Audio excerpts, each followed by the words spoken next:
she told me she was Christian, I was devastated. I couldn't imagine. I couldn't take that, because we grew up as Muslims and all our families are Muslims, and I knew the consequence of becoming Christian. It is death penalty. And I didn't want anything to happen to my wife or to our family. So I was in shock by one way, and I was, in denial another way. So I said, no, you cannot be, and this is wrong thing. You have to, take back these words. And she said, no, Shino. And she started saying, Jesus is the lie. Jesus is the lie. He is the way, the life, the truth. No one comes to the Father except through him. And I didn't know. I don't know what she was saying. And I said, no, we have Muhammad. Muhammad is the only way. Nothing else no one else, or, other ways you cannot be saved. And she was saying, I've seen heaven, I've seen hell. So all things are real, but the only way is Jesus. And I was saying, no, I was pushing her out. But she didn't stop there. She talked to her family and she told them all as well. And she said, I have a mission, and my mission is to tell people, to warn people to not end up in hell. So I have to tell them. And I know where I'm going. And I asked her, where do you go? And she said, I'm going with Jesus to heaven, because he promised me that. And everyone who believes in him, he will go to heaven. Just to believe in him. And I said, you don't work, you don't do anything, and you don't pray. She said, I have to do good work by my own self. But, this is not, the optimal option. He paid the whole price. So through him, we can only go to heaven. So she told her family, and the family was not happy with her and not happy with me, because they thought it was because of me she became Christian. I couldn't control her, I couldn't take care of her, or I couldn't, guide her. I was a weak person, they said. You are a weak vessel, and you cannot be real Muslim. And by the way, that's very common among Muslims, in that when someone converts, it's always, who do we blame here? Whose fault is this? Because they can't get their minds around the idea that someone would actually reject Islam for some good reason and accept Christianity for some good reason. It can't be that, because according to Muslims, all the evidence supports Islam, and there's no evidence for anything else. And so if someone converts, it's because someone messed up.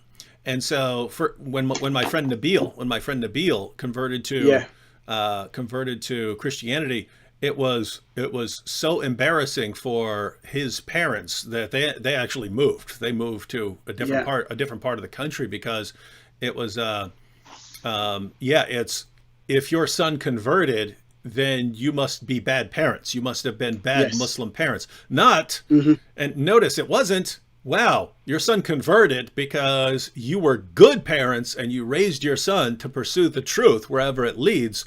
And so it's not that. It must be your bad parents. And so, there's always if it's a person who's converting, it's always, oh, you must have done it for money, or you did it for this or that. If they know that's not true, you're not getting anything out of it, then it's someone's fault. It's your husband's fault, your wife's fault, your parents' fault, someone's fault. But it can't be because you saw that Islam is false and that Christianity is true. And so, very, very, very common there. I've heard that a lot.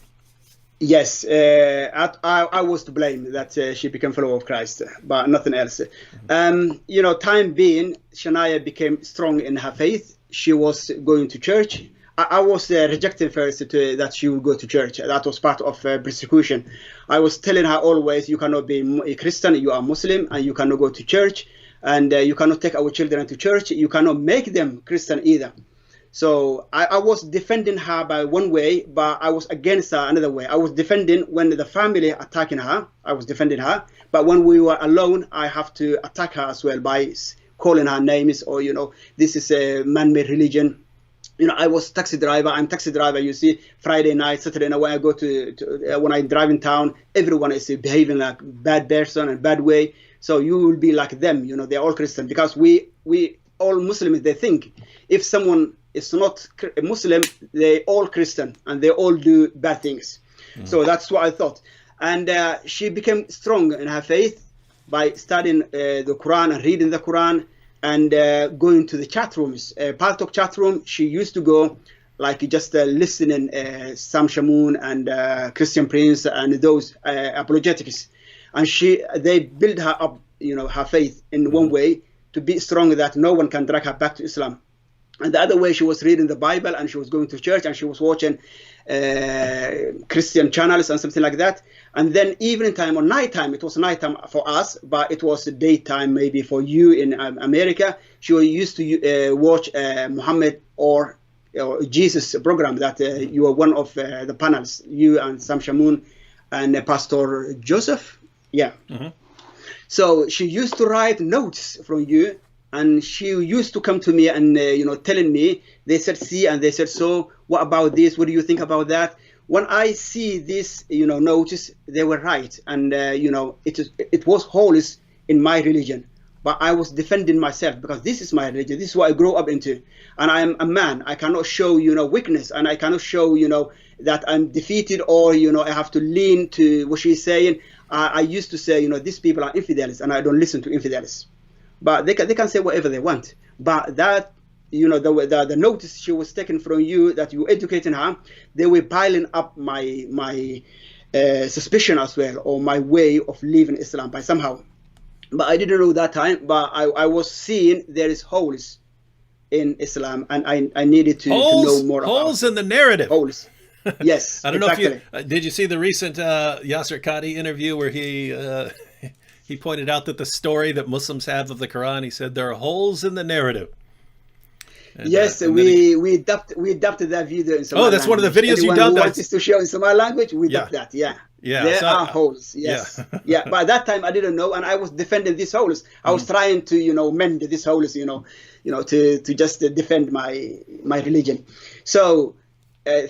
She was thanking you and Sam Shamoun and you, David, and others, that they built her up, to defend herself. So her defense was she knew now more about Islam as well, and she was growing in her faith. One time I remember when she was very new, she didn't have Somali Bible. She couldn't read English, so she written down the Lord's Prayer in Somali language. And she used to read that prayer, Lord's Prayer, every morning. And I used to tease her and saying, why you cannot memorize these 4 verses? We used to memorize the whole book of Quran. What about this? And she said, no, I can't memorize this, but I need this. And I didn't know that was her little Bible. The only Bible she had was the Lord's Prayer. She was written on the papers. That was amazing. I didn't know that time, but she didn't have any Bible. But later on, she got a Bible. So wait, she didn't have a Bible, so she would write Bible verses for herself. Yes, on a paper in Somali language. And the first she wrote was the Lord's Prayer, and she was reading from there like she had a Bible, because this is written for her, and that was awesome because we used to memorize all things. And when you memorize something, you just say it, but it's not from your heart. It cannot build you up or cannot, make you a person. But you just memorize and you say. But she was feeling, this is my words, and these words are giving me life. So she was so strong now, and even her character was changing. I was attacking her. I was saying names, and I was bad to her. And she used to say, I know, you don't know what you're saying. You don't know what you're doing, but I forgive you. And she was a person so strongly, never forgive anyone when she was Muslim. She used to say, I will never forgive you. And now she started forgiving people. Even she was saying, my mom and my siblings who hate me so, I love them. So she was, she became a loving person, caring person, forgiving person. And I didn't know where this come from. But and now I know where all this come from. It is the fruit of the Spirit that will build you up from within. So the family were not happy with me. All these years I was trying. I was staying with her. The reasons were, firstly, I loved my wife and I loved my children. That was why the primary reason I stayed, that was that. Both of us, we came from broken families, and we promised our children that they will not go through what we went through. So we were, promised that to each other. But now this problem came, and it was a testing time for our family, testing time for, the vow we had to each other. And the family, and social pressure, it was so enormous. The family wanted me to do something. And when they've seen, for all 4 years, I haven't done anything, I'm still staying there. And they were saying, you are living in sin because you cannot live with infidel or, kafir, or what it's called. Apostate. Apostate, yes. You cannot live with her. So you are living in sin. And I was saying, justifying myself, this is my wife. And I have, if I want to win her back, how I can win her back? I have to stay with her and talk to her. Otherwise, she will astray, afar. And that was my justification. But they said, no, this is not enough. So they went to a mosque and they consulted with all, clerics and scholars, and they made decision, and they give the decision to Shanaya's mother. And she phoned me and she said, Shino, we've seen you staying with her for almost 4 years and you have done nothing. But our religion and our scholars are saying this, and this is 2 options you have to do. Either one you have to do. The first one was take your children away from her and leave her. The second one was, the mother says, you have to kill her. When she said that, that was my wake-up call. How Allah want me to kill my beloved wife? How Allah want me to kill my children's mother? That was not adding up to me. It was against my moral and ethic principles by myself. That sounds and I said, like... no, this cannot be. Yeah. Oh, I just want to say that sounds like it sounds very similar to Shanaya's reaction to the journalist being beheaded. Right? It sounds like hey, I've believed in Islam all of my life, but if this is what Islam commands, then I've got a problem with Islam here. And it sounds like similar story in that, wait a minute, if my wife's an apostate and these are my options according to Islam, sounds like my problem's not with my wife. My problem here is with Islam. Yes, exactly. It was with Islam. And I said, how can this be? How can Allah expect me to do this cruel stuff? And this, I call this, repulsive and wicked options. I can't do that. I cannot do this. But they said, if you cannot do this, you cannot be real Muslim. And I said, let me do my research. Let me do some studies. And I wanted to win some more time. And I went deeply to study, these options. And I came to conclusion that I don't have any other option. Because the Prophet says, anyone who leaves Islam, he must be killed. Mm-hmm. And some other may argue this is just hadith. But in Quran it says anything he comes with it, it has to be accepted. Yep. Because he cannot talk by himself. He speaks only what is revealed from Allah to him. Yeah, and Surah 4 verse 65 of the Quran says that you cannot, once Muhammad has made a decision, you can't have the slightest doubt about it, or you're not a real Muslim. And so, if Muhammad says that the penalty for apostasy is death, then that's what it is according to Muhammad, and therefore that's what it is according to Allah. Yes, when I've seen this, I was trying to have a loophole to win some more time. But when I came to this conclusion, I said, no, this cannot be. If this is the options they want me on a decision I have to make my own decision. And I said, I will have nothing to do with Islam. I renounce it from that on. That's it. I made my decision. And that was before 4 months that I became a follower of Christ. I stopped all ritual stuff about Islam, but I did not renounce Allah or God. I still knew that God exists, and I stayed, just in my room sometimes and praying and asking Him that He shows me the right path to Him. So I was doing all that, and I didn't tell anyone. I didn't tell even Shania, but it was Gab, and I stopped the ritual things. Shania could see, I could sense that, but I wasn't, I wasn't there for Christianity or some other things. But I just wanted to know the right path.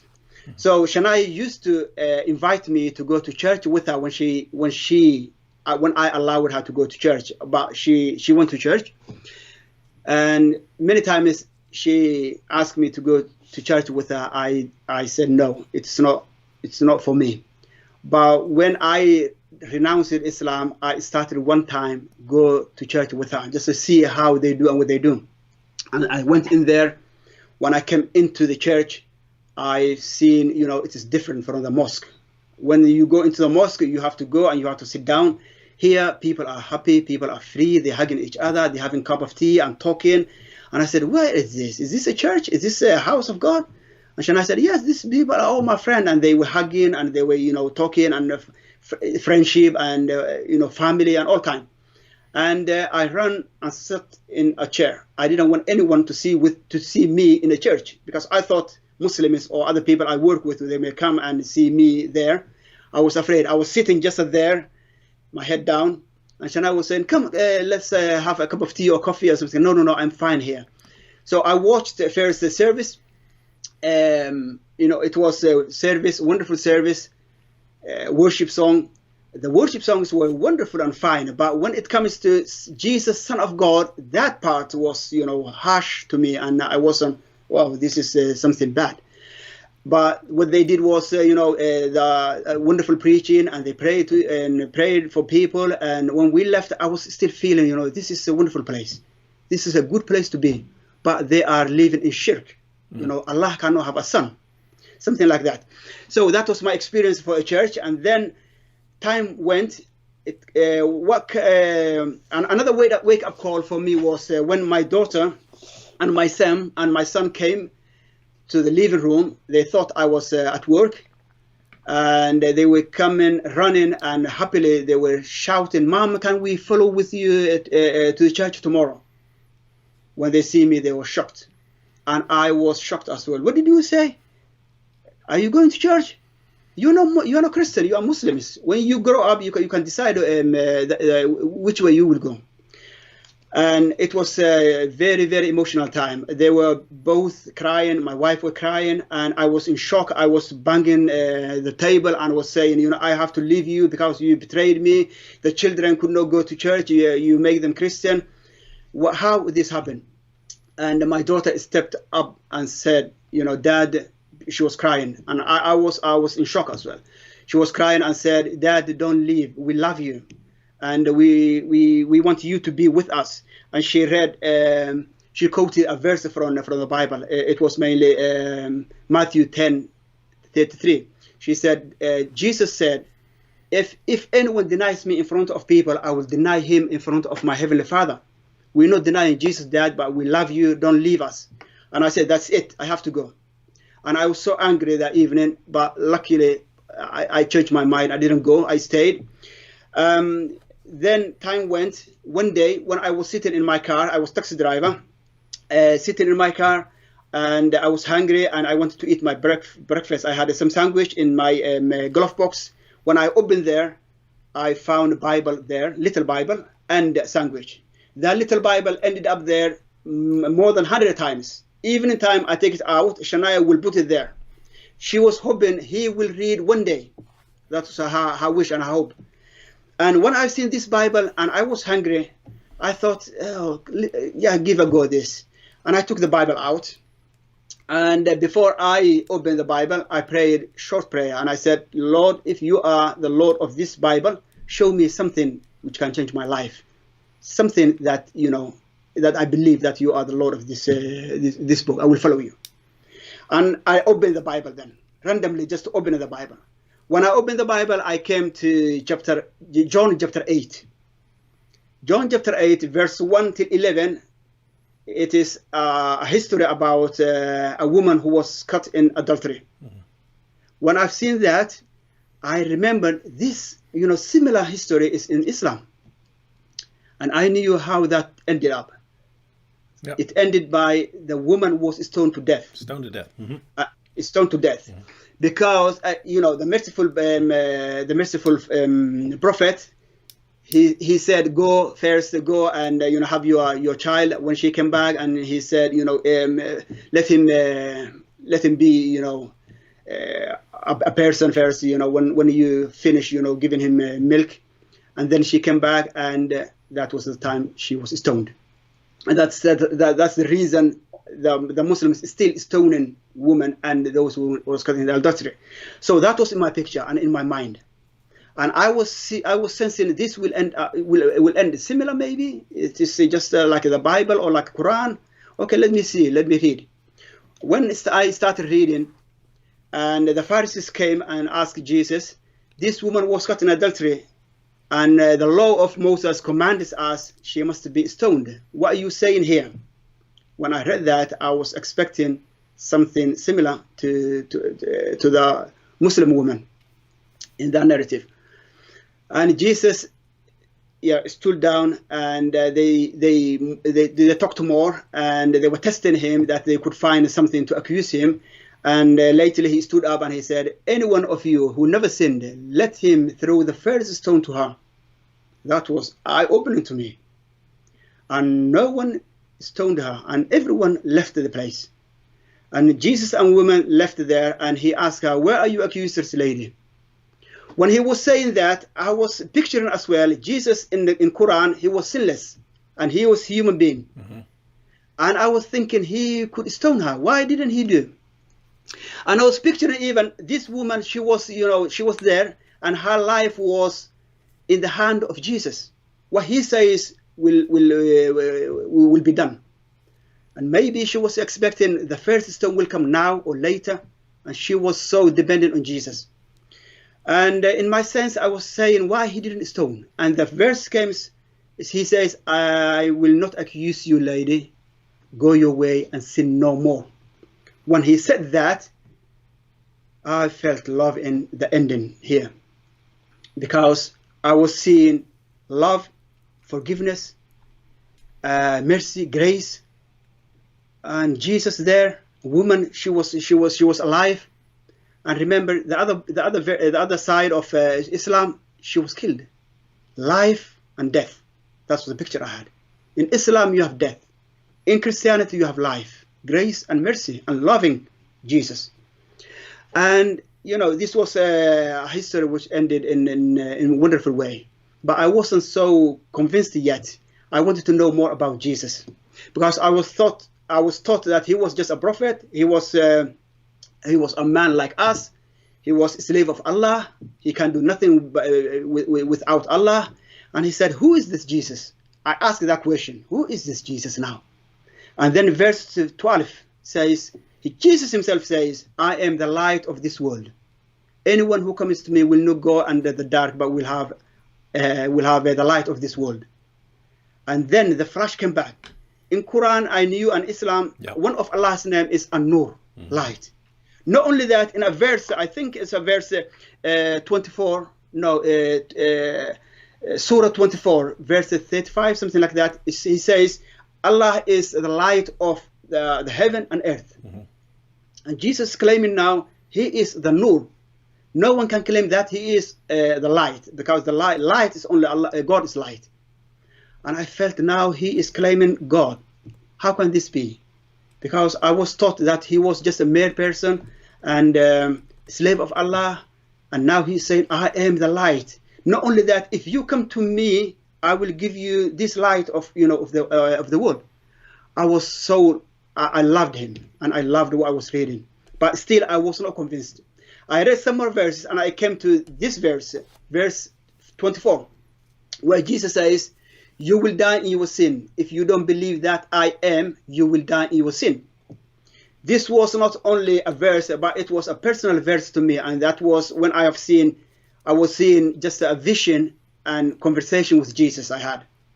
So he was telling me, Shino, you will die in your sin. If you don't believe that I am he, you will die in your sin. I was thinking, who is he? And he was pointing back to me, I am the light of the world. I am he, I'm God. I was so, confused a bit, and I was feeling heavy loaded on my shoulders. I could feel, all my sins were on me, and this I am is jumping up and down, were getting my attention. The verse is very big, and I cannot leave. I have to say something. He was not forcing me, but he was just telling me or saying, do you want to die in your sin? And I knew if I die with my sin, I will end up in hell. And if I want to be saved, I have to accept that he is he is the Lord. So after a while, I couldn't bear this heavy loaded sin on my shoulder, and what I've seen was I didn't want to go to hell. I wanted someone to save me. So I came to conclusion. I said, my decision is I want you to be my Lord and Savior. And I accepted him as my Lord and Savior at that time. And then heavy loaded, all my shoulder went away, and I became light and happy and joyful. And then quickly I took my car, drove back home, and came to Shania. When she see me happy, she asked me, what happened to you today, Shino? And I said, I found Jesus in the Bible, and I accepted him as my Lord and Savior. And she was so happy that she hugged me. And it was a one wonderful day for both of us. It was a phenomenal day. And in the moment, she read the salvation prayer with me, and we became one again. And the harmony and the life we were missing all these 4 years came back in complete way. But now Jesus in our life, we closed one chapter and we opened another chapter with Jesus.